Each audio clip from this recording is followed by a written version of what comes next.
it's really important that when we think about the impact of the new Orientalism on people's everyday lives, that we think seriously about the ways that the new Orientalism impacts people differently, depending on their socioeconomic class, depending on their gender, depending on their religion. For instance, if we think about the way that Orientalism affects men compared to women, we might think about how men who are perceived to be Arab or Muslim are perceived to be potential terrorists. So that's kind of become sort of a common sense way of thinking in America, that if you are a male, and especially if you're an immigrant male, you could be perceived to be a potential terrorist on the streets, at school, by government officials, by policemen, in your everyday life, at the workplace. And so, for instance, if we think about, I've been conducting research with people who have experienced different forms of harassment after September 11th, and I found that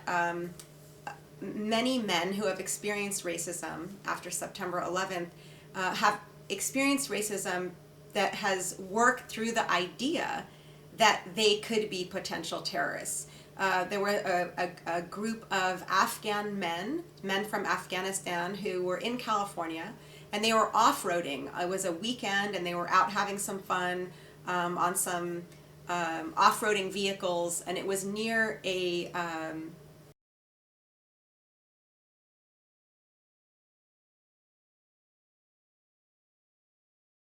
some people nearby saw them, and they started this idea that these men were terrorists and they were contaminating the water. And so within minutes, a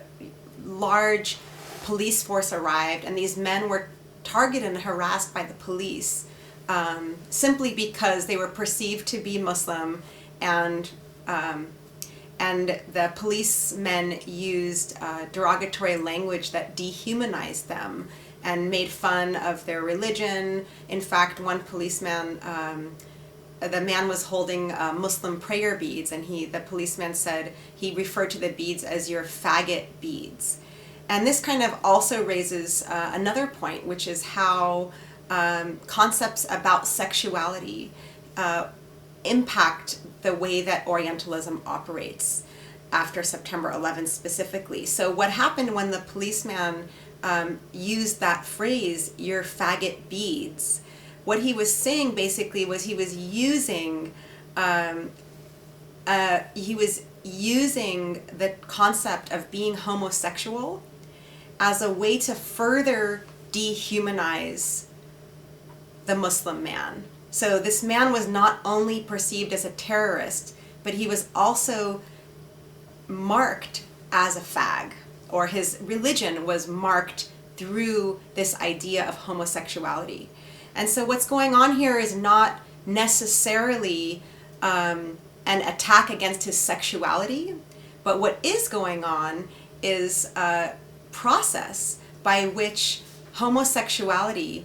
becomes a mechanism for dehumanizing Muslim men.